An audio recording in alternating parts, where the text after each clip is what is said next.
So I'd like to welcome everybody to another EHSQ Intelex Community open discussion with experts from our community. We've got a really great conversation going to be happening today, and we're going to talk about how to use storytelling and lessons learned to improve our safety performance. And we've got community experts Randy Cadieux and Bill Brown with us today. Welcome. How are you guys? Great, thanks. Great. Thanks for having us.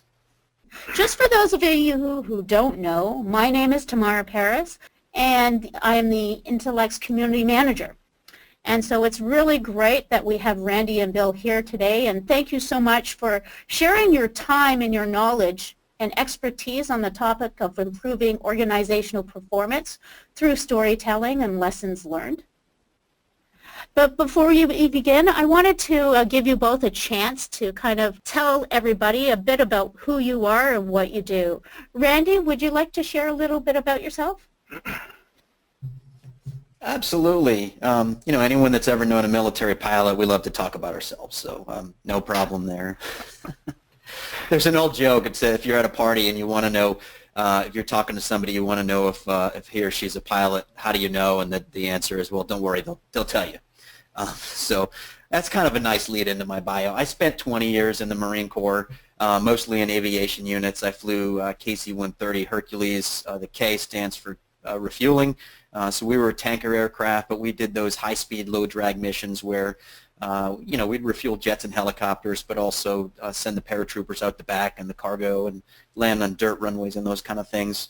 And it was a lot of fun. But one thing that, more than it being fun, I learned a lot about working in complex high-risk organizations, and I learned about human factors and crew resource management and some of the ways that we actively create safety in high-risk work. And then towards the end of my career, I ended up in a master's program at the University of Alabama at Birmingham, Go Blazers. And it was in advanced safety engineering and management. I ended up teaching in the program as well. I'm now an instructor. And I'm just fascinated about the way teams adapt and actively create safety and resilience in high-risk work. And that's one of the things I do also now with vSpeed is work with high-risk teams and actively creating resilience and safety and improve safety performance in their organizations. Over to you, Bill. Thanks, Randy. Yeah, and Tamara, thanks for hosting us. I'm Bill Brown from Secular Solutions. I'm the product manager of our Lessons Learned database product, which is an online cloud-based collaborative platform that helps organizations and teams capture, manage, and reuse experiential knowledge like best practices and lessons learned.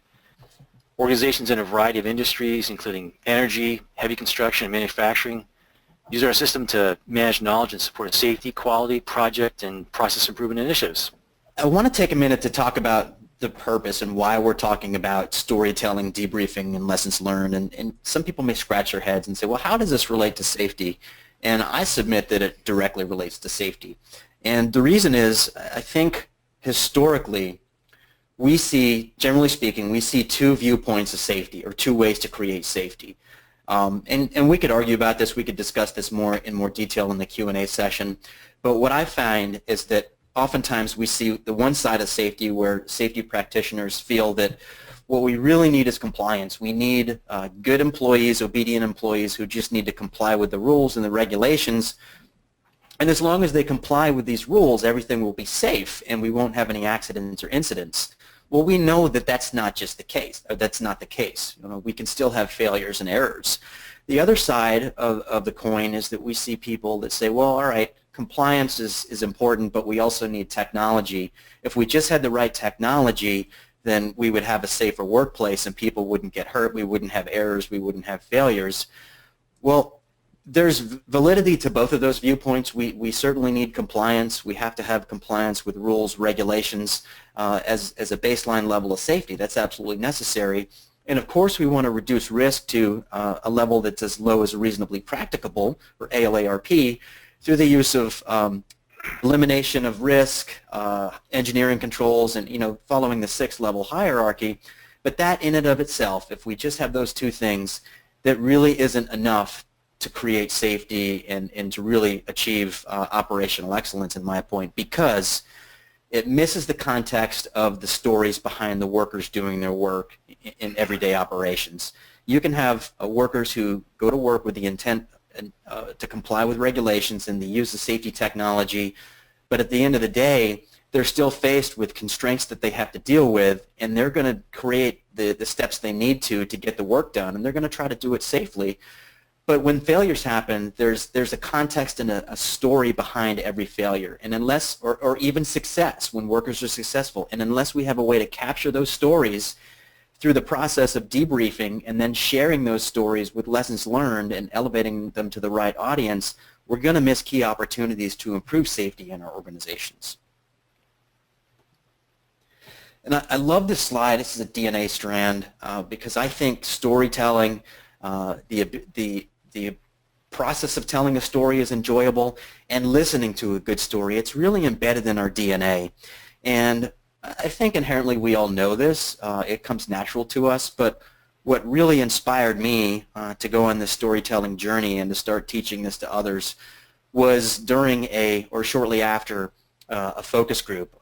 Last year I was working with another contractor. We were doing a long-term safety consulting engagement, and part of the steps we had to take were to conduct focus groups and interviews. And I was interviewing this group of workers who were doing high-risk work, and we went in there and shut the door, and I started asking them questions about how they create safety, what they do on a regular basis, what their perceptions about safety and the vision of the organizations were.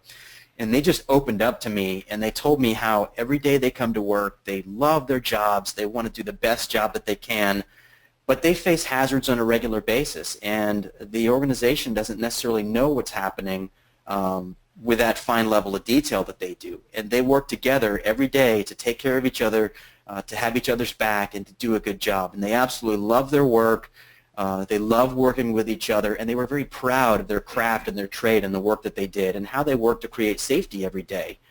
But some of the things they had to deal with, the context, the challenges behind the safety stories, they sort of remained in that room. People didn't really know what they were up against, and it was almost funny in a way, but it was inspiring. When we finished and left the room, this guy slaps me on the back and he says, "Oh man, thanks a lot. That felt so good to tell those stories." So what I realized was that every organization has folks that have a story behind the work that they do every day, and we have to find a way to capture those stories, to understand those stories, and to use those to inspire others and to motivate others to change the organization for the better and to create improved safety. So we're going to sort of take a journey on that today. And it really comes with the power behind the stories. And I want to start out with assumptions here. One of the biggest assumptions I want to make is that I believe the majority of workers go to work every day to do a good job. Yeah, you may have, every once in a while, you may have some folks who do want to sabotage, who are not happy, but those, in my opinion, are rare compared to the majority of workers who go to work every day to do a good job. But if they go to work every day, if we can agree on that assumption, if they go to work every day, why do we focus on the negative events that happen and not really pay much attention to the successful events? Most of the time, workers are successful in their job, but sometimes they're not. And when they're successful, why is it that we oftentimes ignore or downplay the successful events and the context behind the success, but we play up or pay more attention to the negative events? We focus on when something bad happens, we tend to blame the worker when they make a mistake or they make an error, and we try to say, well, they just need to go to some type of a training course, or they weren't paying enough attention. We have to admonish them, pull them aside, and tell them they need to pay more attention next time. We focus on those negative events and blame instead of really trying to, what I like to say is peeling the onion back, really opening up the layers and try to get inside, not just simply a root cause, but the causal factors, the context behind what the workers were facing as they were doing their job. So whether they achieve success in their work process and the processes and their work methods, or whether they maybe make a mistake or have a failure of some sort, there's a story behind all of those events that took place, ultimately leading up to either successful operational performance and safety performance or less successful performance. And we need to figure out a way to capture those stories. And we're in an age of big data. And I understand that data points are important. When you're looking at lagging indicators, you've got to answer the mail in terms of DART rates, lost time incidents, and those lost time injuries. Those are important. But if all we care about are the data points in a graph and trying to keep those data points trending downward, and we don't look at the context behind those stories, we're going to miss key points and understand the hows and the whys of what happened and why it happened, and the context behind those data points. So I think we need to develop a process for capturing those stories by workers on the front lines and frontline supervisors to really learn what goes on behind the scenes as these folks go to work every day to try to do a good job. And as we're doing that, we have to really, the second assumption I think we need to make is that, and I hope you'll agree with me, is that in any complex system in our organization, the number one most important resource, the number one most important part of a system is the worker, is the people. And they are our heroes. They're the ones on the front line getting grease underneath their fingernails, rolling their sleeves up, getting hot and sweaty or cold, and they're really doing the work that produces the widgets. They are the reason that we can produce the products and services that go out the door every day and supply our customers and clients. So if we can agree on that, then we really have to understand that they're probably the heroes in our organization. As safety leaders and managers and practitioners, we have to figure out a way to elevate them, to lift them up on our shoulders and make them the heroes, because sometimes they need someone to be their voice for them and to champion their efforts. And with that, we have to figure out, once we capture those stories, we have to figure out what are we trying to do with those stories. If the story tells us that they came to work, they had a work method describing how they had to perform their job, but they got behind schedule because parts arrived late, or tools were breaking, or they had to walk too far to perform a procedure, or if they were being interrupted in their job because they're an expert and an apprentice or somebody else needed help and education and some skills training on the job to do their job, we have to find out what was happening to detract them from their best work. And we have to tell that story. And if we're lobbying for increased resources, if we're lobbying for better tools or a change in a work method to make the system safer and more productive, we have to figure out who those stories need to be elevated to in the process. So it could be a director, it could be a VP, it could be somebody in a key position to lobby for those resources. And we also, it behooves us to figure out the right, what we call story archetype, whether it's something called the quest or a hero's journey or something like that. We have to figure out a way, a framework to tell that story to the right people, because sometimes we may only have a few minutes. We may only have 15 or 20 minutes with a key executive that has the keys to the purse strings or the checkbook. And if we're going to lobby for those resources, then we need to craft the right story in the archetype, because we only may have a limited time to tell that story. And it's important to capture those stories through a debriefing and lessons learned process. That way we have a repeatable way to find those stories and to share those stories. Hey, Randy, before we move on, just you were talking about failures and safety incidents. How do you keep people from clamming up, and when you're collecting that information or just holding back information when it's so critical to have? Yeah, that's a really good question, and it really, when you're going in to try to change an organization and make improvements in these areas, one of the things that I recommend is we really need to start at the top. If you're going to try this in your organization, you really have to have top-level support, and that support has to be filtered down throughout the organization, and what's often called a just culture. And simply put, what that means is you want to have a culture, an environment that doesn't focus so much on the negativity and blaming people, but focuses on trying to learn. So when an accident or incident happens, if employees feel like as soon as they speak up and open their mouth they're going to get punished or admonished in some way or talked down to, they're going to clam up, like you said. However, if they feel like, I trust my leader, I trust my supervisor, and he or she wants to learn this information, so it's my duty to come explain it to them, and then once they tell you this information, if you thank them and if you try to do something to positively change the organization with that information and they can feel those results, then you're building trust. So it starts with that open environment where people know that they're not just going to be punished by trying to tell you this story, and build that trust factor. You'll probably, over time, it's going to take time, but you'll start to see results, hopefully, where people will be more likely to open up. But if you create this culture where they're punished as soon as they open up, then it's going to drive reporting underground. But that's a good question, Bill. And I think you probably have some ways to share this information on some tools for capturing these stories, right? Right. Yep. Thanks, Randy. So let's talk a little bit about debriefing and how it relates to storytelling. As you know, every good story requires good material to maintain that reader's attention and to convey the desired message. And to build a compelling story, you really need to collect accurate, fact-based information. This is where debriefing is very useful. And really, a debrief is just simply a structured interview conducted with a group of people or individuals who have the information you seek for your story. Simple as that. The nature of that event being debriefed can vary. It could be a safety incident, but it could also be completion of a project or a training event or some other business-critical activity. So how do you go about conducting a team debrief? Well, first, information is perishable, so you want to conduct that debrief shortly after an event occurs. Memories are going to fade with time, and details are lost if you're going to wait too long. It may seem sometimes that there's really no time for that debrief directly after an event occurs, but in this case, at the very least, you want to conduct a short, informal debrief, often referred to as a hot wash, to collect the immediate reactions and details. This could be as simple as a 15-minute discussion over lunch or around the water cooler or somewhere in the field where you're right in the thick of things. But when you're conducting a hot wash, be sure to take notes so you can use these to jog people's memories later on in a more formal, more thorough debrief. Okay. You also want to keep in mind as you're conducting a debrief that the people that you're debriefing may not be trained in storytelling, so you may need to coach them a bit so they can tell their story. You want to be sure to ask questions that require more than a simple yes or no answer. You want them to elaborate with relevant information, so use open-ended questions just to draw them in and engage them more. You also want to avoid irrelevant information by redirecting the conversation as needed, keeping it on point essentially. You also want to try and avoid going down rabbit holes unless you're certain that there's good information there. Also, be an active listener by pausing the dialogue occasionally and repeating back to that team member what they've told you to be sure you have the correct information, and allowing time for other team members to listen in and to add their details as well.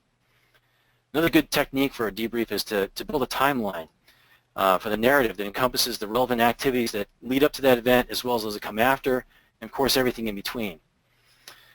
A timeline will, as you collect those details from the debrief, you place them on the timeline and establish that sequence of events that's so important to tell the story. A timeline will help jog memories, and gaps in the timeline where new details exist can prompt questions like, well, what was happening at this point, or where were you at that point in time? And ultimately that timeline will help establish that sequence of events and facilitates the collection of the details that might otherwise be missed. I also recommend that you use the timeline as a visual cue by posting it where the team can see it and react to it and see where those gaps are so they can help fill in the details. You also want to draw from multiple viewpoints for accuracy and completion of the story. It's rare that one person in a team being debriefed has all the information. It is, however, common that one person may try to act as a spokesman for a team and dominate the discussion. In that case, I encourage debriefers to engage all the members of the team by asking individuals direct questions that draw them into the conversation. Okay. Sometimes it's necessary to debrief individuals outside of a group setting to ensure all the details are available. Okay. You also want to separate, as you're conducting debrief, you want to separate fact from opinion. This often requires probing questions that drill down to specifics and hopefully quantify what occurred in that event. For example, some might say during your debrief that the project was a complete disaster. To get the facts, you could start your line of questioning with, well, why was it a disaster? You might get a response something like, because we missed 3 milestones. And your reply could be, to drill down further, by how much were the milestones missed? You might get a response something like, each milestone was missed by 1 to 2 weeks. So you can see by probing further on an opinion-based answer, you're able to drill down to facts that can be further quantified and qualified to get the real heart of the matter and get the real details from the story that they're trying to tell.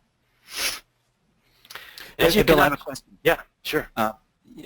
So on the debrief part, I remember, flying a 12 or 14-hour crew day years ago. One of the last things you want to do after you're tired and hot and just ready to relax is conduct a debrief. But I know it's critical, and that's a critical point in the mission is to do that debrief. Right. How do you build a habit so people, when they are tired, they're more likely to not skip the debrief and actually do a good debrief?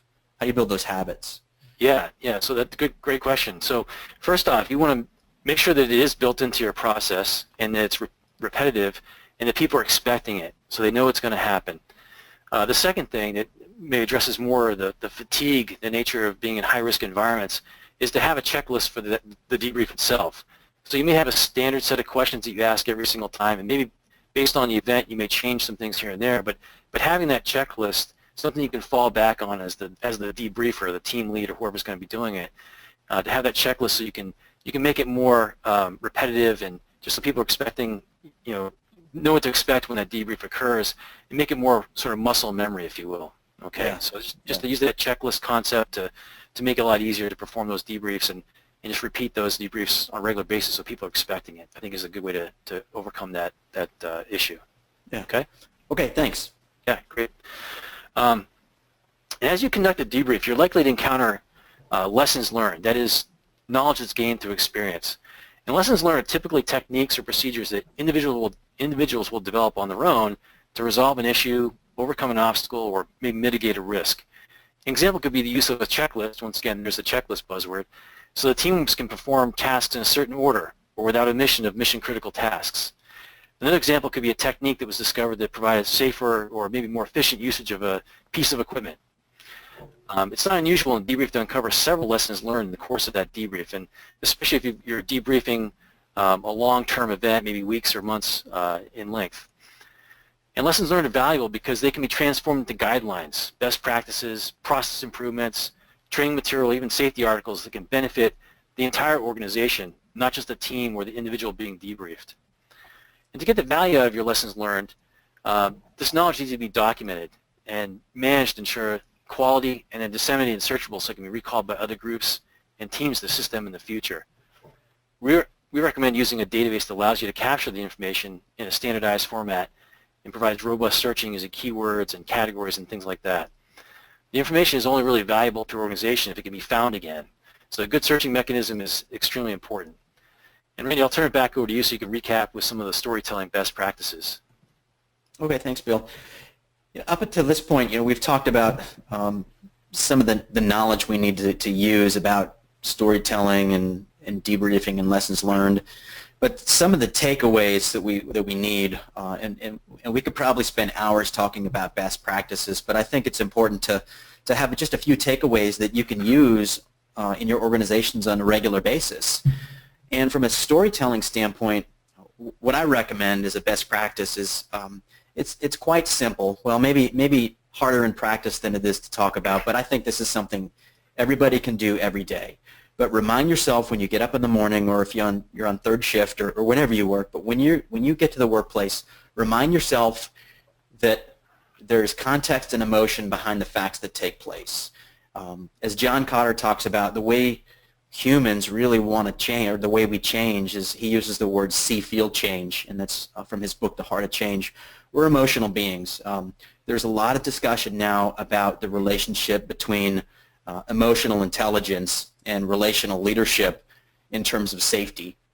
So rather than being simply a mechanical aspect of creating regulations and telling people to comply and to control people, there's a lot more research now behind the emotions that people have as they go to work every day, and having this emotional intelligence and relational leadership where we can relate to our employees. So I think it starts by making a habit of going to work every day, understanding that most of your workers, most of the people at work are going to work to do a good job. Most of them are not going to work to make a mistake. And like Todd Conklin likes to talk about, error isn't a choice, it's just an error. So when error happens, instead of blaming people, we have to really understand the context behind the facts of what happened behind the error. So understand, and two, if you have an investigation checklist, whether it's, a lot of times we want to have a root cause, and I understand it's satisfying to find a root cause and to say, look, this is exactly what happened to cause this accident. But in complex systems, you might fix one root cause, or you might think you fix it, and some small change happen in another part of the system, and you could have a very similar accident.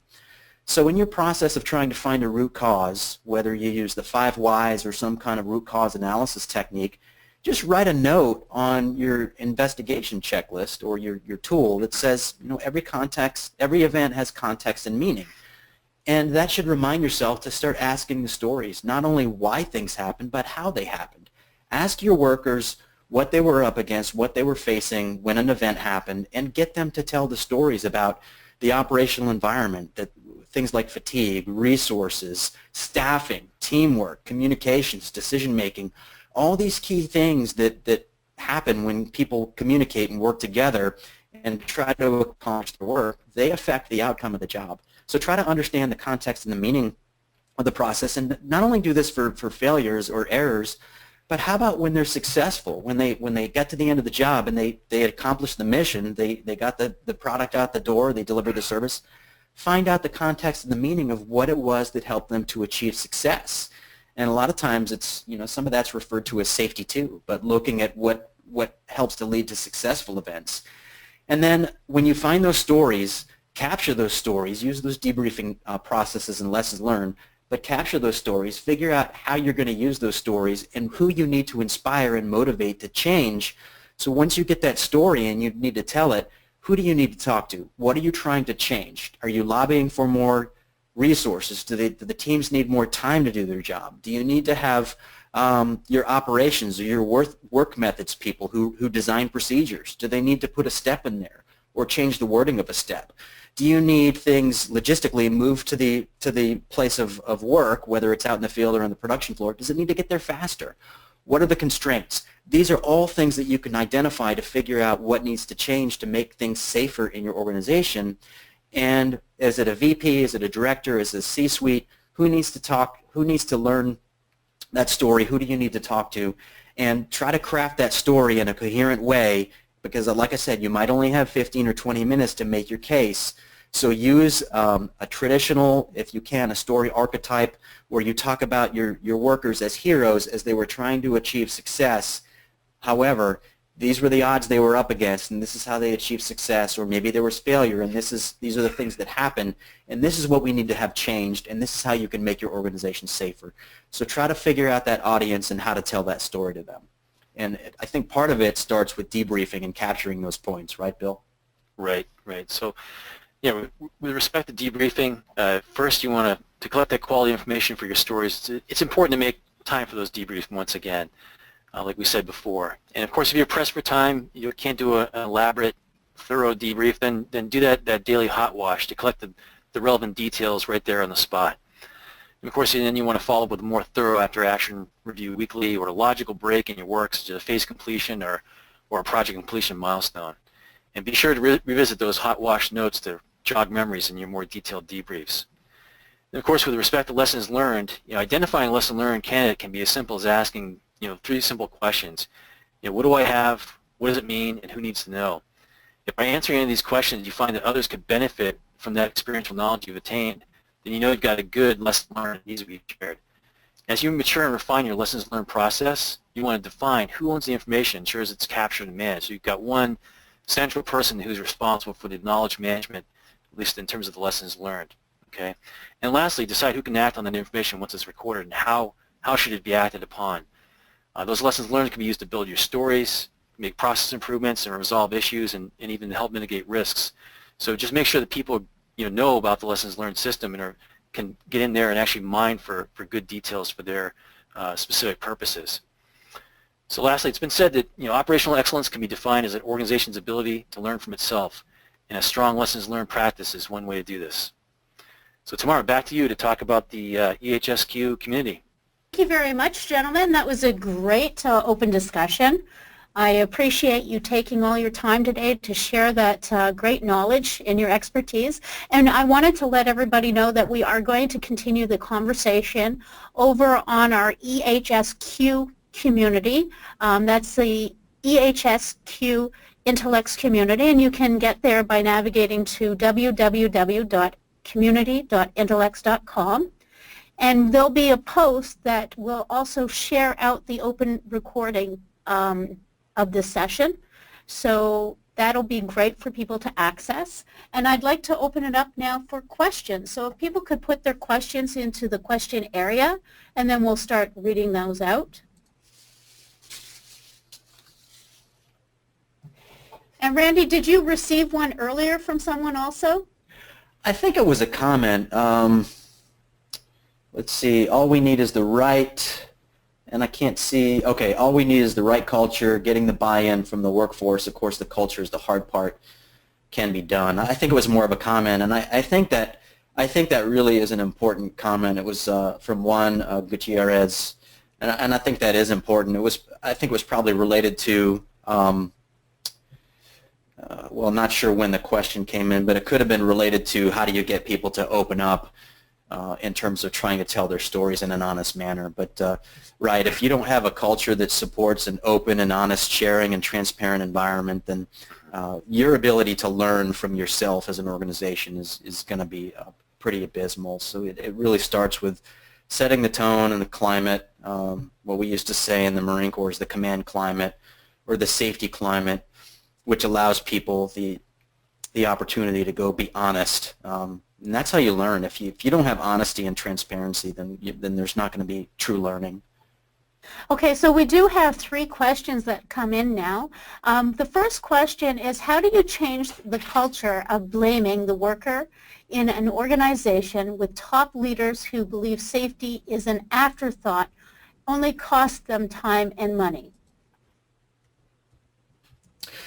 Yeah, that's tough. That's probably the hardest part, because if you can't get top-level buy-in, if you can't change the executive level's opinion about safety, then the efforts of VPs, directors, line managers, frontline supervisors, and ultimately employees, trickling all the way down,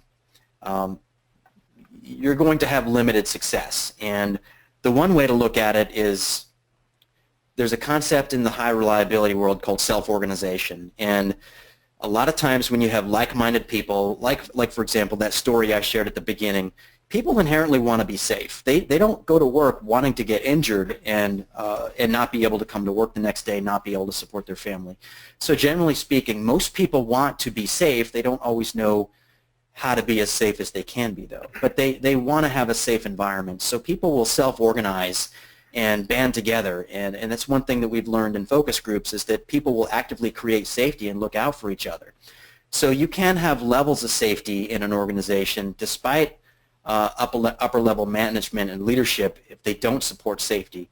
But you're only going to get so far, because when you find that you've reached your limit of adaptive capacity and you need more resources, unless people are going to buy into it and say, all right, I'm going to give you the money for these resources, you're only going to be able to take safety so far.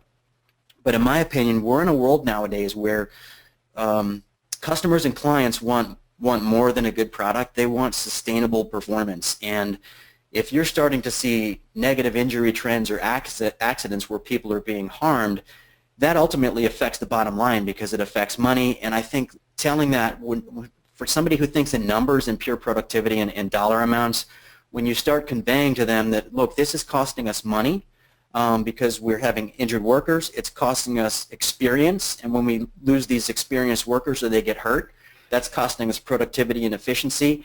It's costing us, it's affecting the bottom line. It's making us slower, and where you can't get the same product out the door, and it's costing you money, boss. So ultimately, safety is not just simply a cost of doing business, an afterthought. It's a true value and a process that needs to be integrated into everything that we possibly do.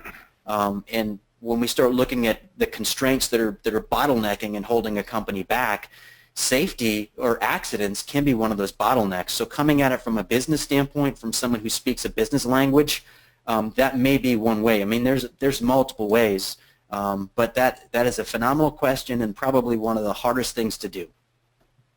Randy, you want to take that second question there? Please give the breakdown of the storytelling structure.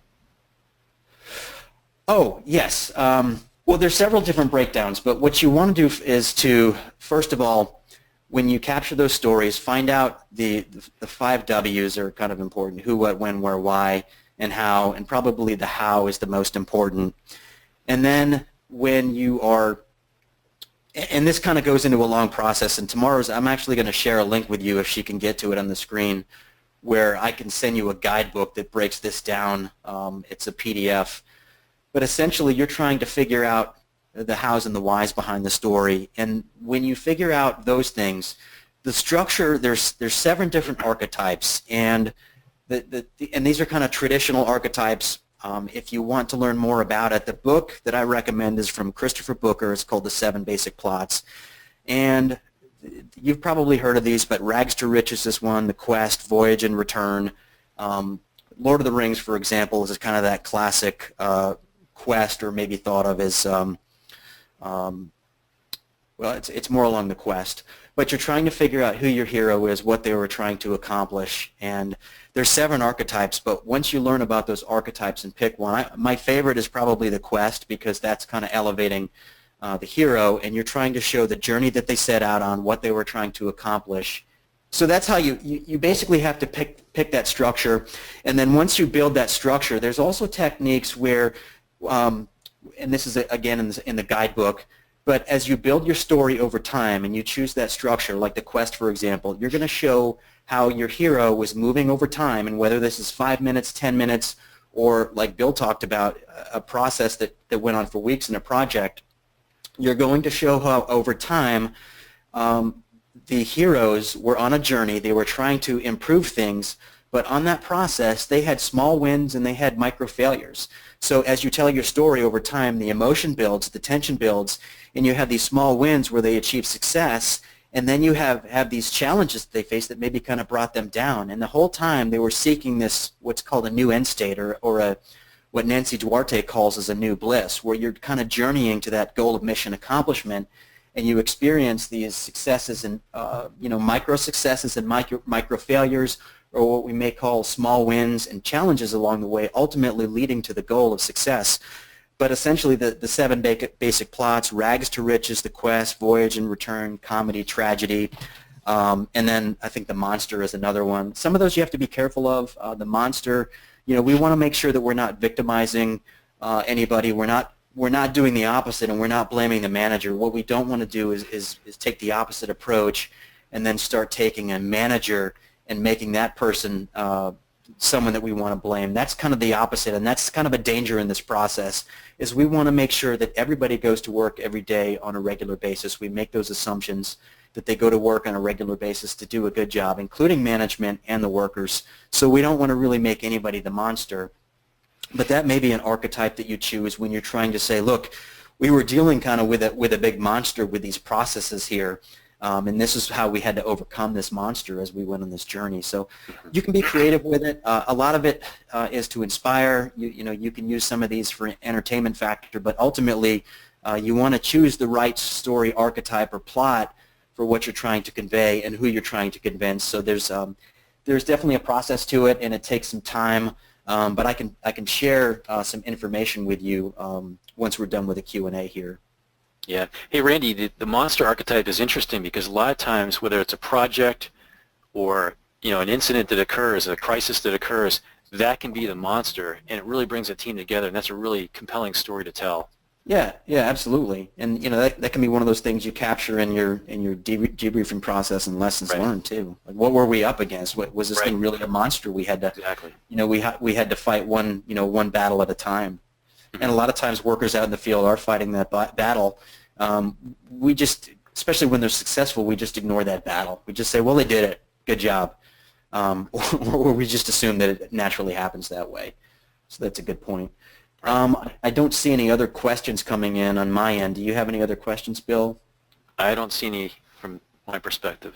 I have a few on my side over here. We have a punitive culture with leaders before the new management is different, but what types of questions asked in investigations would help drive a new mindset versus the old mindset? Thank you, Cindy, for such a great question. Okay, so there was a punitive culture, there's new management, so it sounds like maybe they're open to new ways. I think asking questions rather than what were you thinking? Or what were you doing? Why did you do this? Asking instead of how are you performing your job? Explain to me how you do your job on a regular basis. When you start an investigation and you say, what's wrong with you? Or what were you thinking? Why did you do this? Those are defensive questions, and as soon as we ask those questions, they do sound punitive in nature, and people are going to backpedal, they're going to be defensive, and they're automatically going to be coming up with the stories to get them out of hot water, because that's the way they feel. They feel on the defensive. Rather, can you describe to me how you do your job on a regular basis? What are the things that you do in your work that helps you achieve success? what are some of the challenges that you face that make it harder for you to do your job? When you ask those open-ended questions that are less defensive, you seek more I think what we see is what's sometimes referred to, I think Sidney Decker calls it restorative justice rather than punitive. You know, we want to restore people when they make a mistake. We don't want to punish them.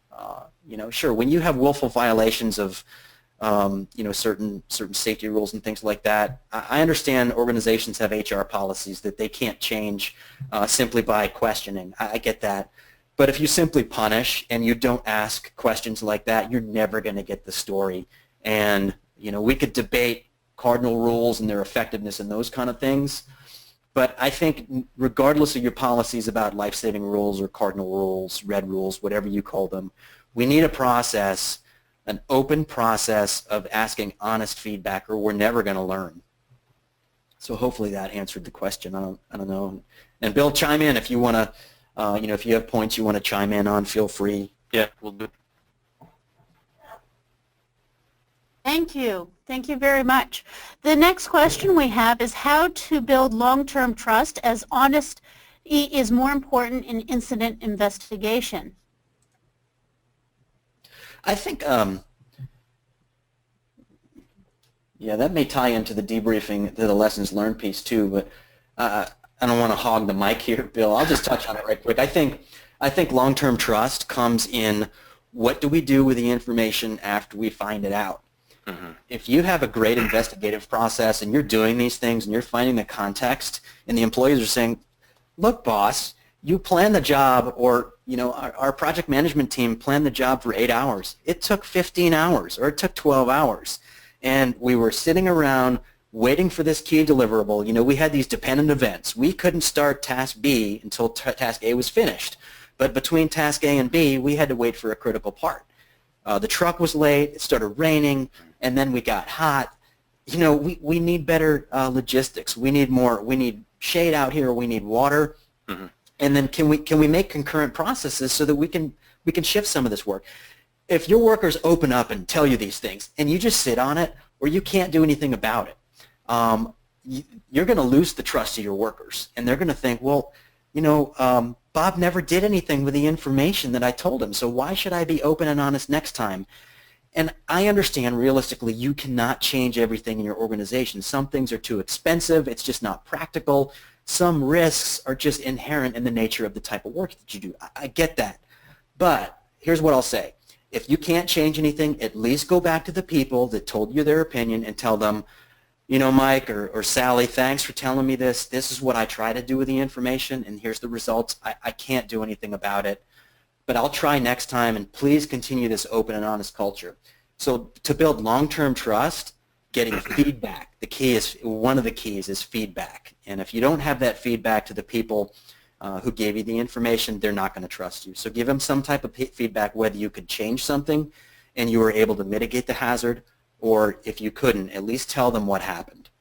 Yeah, Randy, I'll add on to that and say that as a leader, there's almost always something you have control over. So if someone comes to you with a problem, you may not have, you know, the capital, you know, the budget to go off and buy a new tool, but you can at least look at the processes that surround, you know, whatever you're working on, and make some change that at least, you know, it does a little bit to get you know, a little further along in improving the process or improving the situation in which people are working. So I think it's important, like you said, Randy, you know, that trust is built through, it's a two-way street, and you really need to foster that trust and make sure it's well, you know, well maintained, definitely. Yeah, that's a really good point. Yeah, I love that. All managers have control over something. Yeah, that's not everything, but certainly some things. Yeah.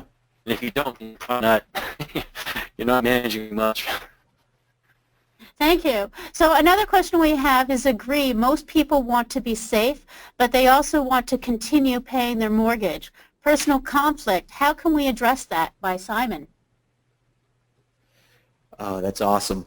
Yeah, so everyone wants to be safe, but they also want to get the job done. So you have this idea of what a gentleman named Eric Hallnagel calls the efficiency thoroughness trade-off. And everybody, I don't care where, if you're at home, if you're at work, inherently we have this conflict of getting the job done and being safe. And one is on the efficiency side, where we want to get it done faster, better, cheaper. The other is on the thoroughness side, where we may need to slow down, take things back, and we want to pay our mortgage. And a lot of times it comes down to what the organization rewards, what the production environment, in my opinion, what the operations environment, the operations department rewards. If they're consistently rewarding on-time performance, and that's their metric, and that's all they care about, then you're probably going to find people that, hey, I got to pay my mortgage. I'm going to do whatever's rewarded. And my frontline supervisor says production first. Then that's what's going to be rewarded. And that's what they're probably going to gravitate to. Now, they'll try to be safe along the way, but if you have a manager that turns a blind eye and says, just get it done, I'm not going to watch, but you just get it done and take care of it, and that's what I care about, then workers are going to do what they need to do to satisfy that requirement. I gave a series of keynotes several months ago to a healthcare organization that was on a journey to high reliability, and one of their physicians said, what you permit, you promote. And I absolutely love that quote. If you have a management staff and leadership staff that turns a blind eye and they permit shortcuts and corner cutting, then what you're saying is you're promoting that type of behavior and that attitude. Now, shortcuts aren't always bad, and workarounds are not always bad, but we have to get a process to find out what's going on with the shortcuts, how they're being created, are they safe, or are they creating excessive risk, and why do workers feel that they need to take these shortcuts. Once we can gather that information, we can try to figure out what we need to change, and maybe the shortcut's better, but we can make sure it's safe, we can integrate it into an official policy, or maybe it's not that safe, and we need to figure out the means of production, the production goals and the processes, and what we're rewarding, and why workers feel that they have to take those safety shortcuts. So a lot of times it depends on management's attitude and what they reward. And taking this to the next level, we really need to look at overall system performance, not overall department performance. So we need to take a holistic approach to all the parts of a system, logistics, safety, administrative, finance, HR, and we need to make sure that everybody is marching towards the same goal. And once we do that, we don't have to just change these constraints in these individual parts. We look at the totality of what needs to change. So that's kind of a long-winded question. I love that question, though. That's fantastic. So sorry, I probably took a long time answering that. Bill, I don't know if you have some points to add. I would just add on to that you mentioned shortcuts.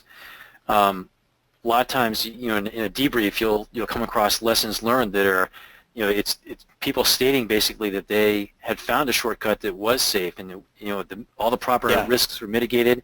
Yeah. And that just tells you that maybe your long cut, so to speak, your normal process is efficient, and it gives you that opportunity to make that process improvement. And of course, you always want to balance that against the risks that are incurred perhaps with a shortcut. But maybe it's not a shortcut. Maybe it's just the right way to do it, and you've just found a new way to take care of things. The other thing I'll say about paying the mortgage, it's difficult to pay the mortgage if you can't go to work because you've been injured on the job. So, as an individual, that's why in a lot of safety organizations or organizations that have safety as an emphasis, everybody's a safety officer, and you have to take responsibility for yourself. And if you want to pay your mortgage, then it's going to be hard to do that if you're not able to go to work anymore. Another question, Tamara? Yes, we do have a few more questions. Scotty asks, we have great buy-in from our employees. We are having a hard time getting middle management more involved.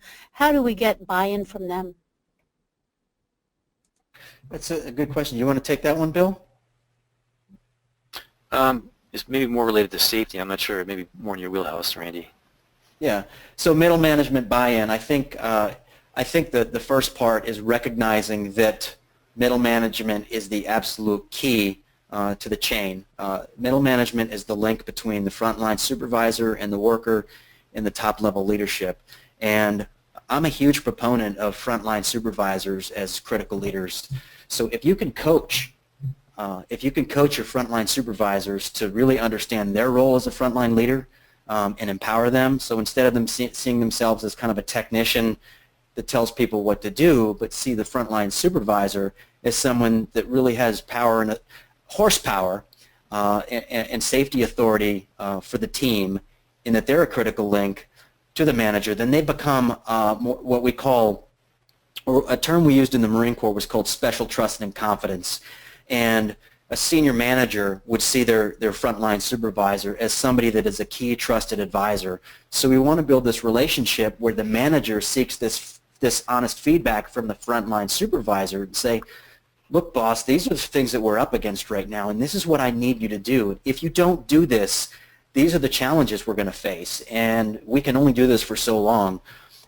So I think that management staff needs to see that they are the critical link between the executives who hold the key to the purse strings and the pocketbook and the checkbook, and the first line supervisor who needs those resources. So it really comes down to that relationship, I think, bottom up to the middle level, and then they really need to start seeing themselves not simply as a manager, but as what I call a leader manager.